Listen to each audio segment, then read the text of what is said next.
শ্রাবণ এ এমন এক মাস যে মাসে গড় গড় হুঙ্কারে গগন ভরিয়ে জলধিরাজ তার দৈত্য সেনা নিয়ে এগিয়ে আসেন।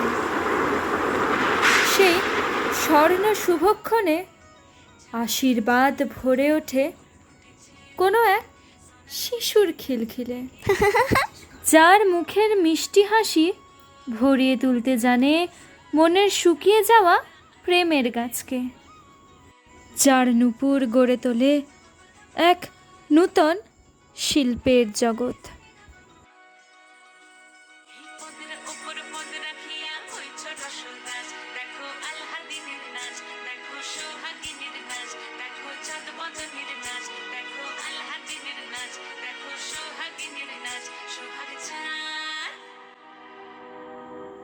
সোহাগ চাঁদ বদনি ধ্বনি নাচ হতো দেখি, সোহাগ চাঁদ বদনি ধ্বনি নাচ হতো দেখি, বালা নাচ হতো দেখি, বালা নাচ হতো দেখি, বালা নাচ হতো দেখি, সোহাগ চাঁদ বদনি ধ্বনি নাচ হতো দেখি, সোহাগ চাঁদ বদনি ধ্বনি নাচ হতো দেখি।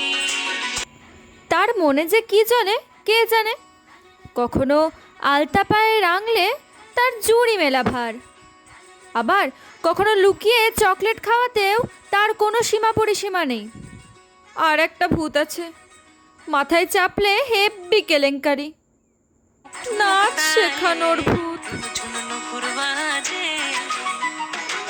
নয়নে নয়ন মিলিয়া গেল, নয়নে নয়ন মিলিয়া গেল, শরমের রং লাগে গালে গো, শরমের রং লাগে গালে। যেমনি নাচেন নাগর কানাই তেমনি নাচেন রাই, যেমনি নাচেন নাগর কানাই তেমনি নাচেন রাই, নাচিয়া ভোলাও তো দেখি, একবার নাচিয়া ভোলাও তো দেখি নাগর কানাই, পালা নাচিয়া ভোলাও তো দেখি নাগর কানাই, রাই নাগর কানাই। জন্মদিন শুধু উপহার নয়, এ যে নতুন করে বাঁচার আহ্বান সই। নাচে আমার স্বপ্ন, নাচে আমার ছন্দ, একদিন ঠিক পৌঁছাবো চাঁদের গায়ে।